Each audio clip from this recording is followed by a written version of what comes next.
Have you ever noticed how some people simply cannot ask for help, no matter how difficult the situation becomes?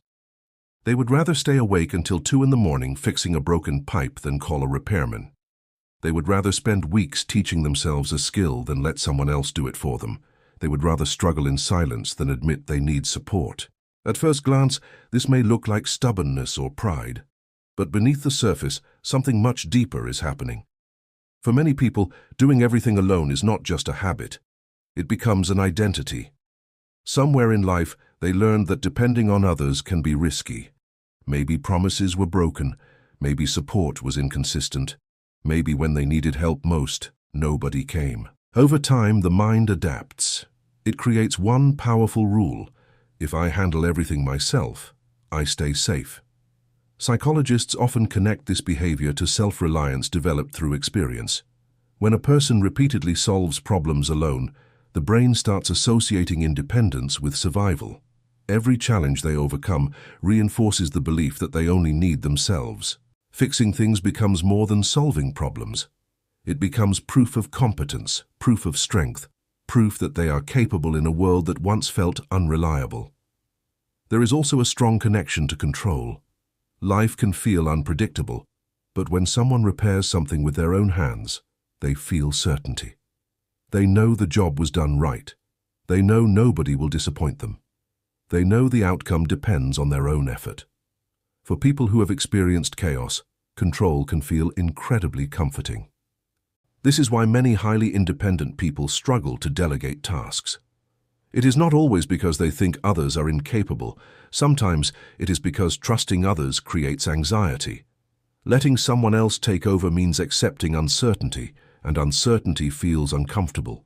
So they choose exhaustion over dependence. Another hidden factor is perfectionism. Many self-reliant people hold themselves to extremely high standards. They believe if something matters, it must be done properly, and if others may not meet that standard, they would rather do it themselves. The result is a cycle where they become more skilled, more responsible, and more overwhelmed at the same time. Interestingly, society often praises this personality type. We admire the person who never complains, never needs help, and always gets things done. They are seen as strong, disciplined, and dependable. But what people do not always see is the private cost. Constant self-reliance can create loneliness. It can make rest feel undeserved. It can make vulnerability feel dangerous. Some people become so used to being the helper that receiving help feels unnatural.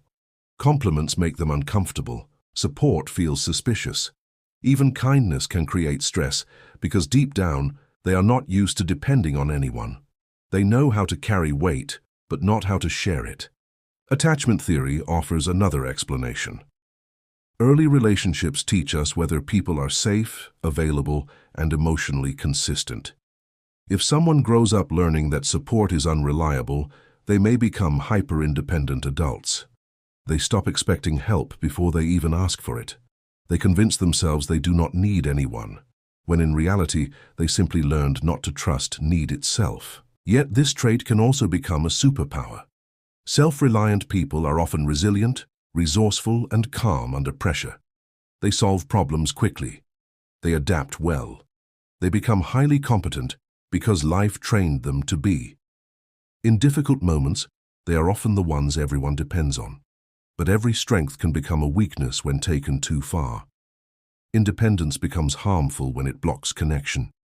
Competence becomes painful when it turns into chronic burden. Strength becomes lonely when nobody is allowed close enough to help. Real growth for these people is not learning how to do more. They already know how to survive. Growth is learning that asking for help is not failure. Trust is not weakness, is not. Rest is not laziness. And needing others does not erase competence. Sometimes the strongest person in the room is not the one carrying everything alone. Sometimes it is the person brave enough to say, "I can't do this by myself today." So if you are someone who fixes everything alone, ask yourself one question. Are you being independent because it empowers you, or because dependence still feels unsafe? That answer can change everything. If this video resonated with you, like, comment, and subscribe for more deep psychology content every week.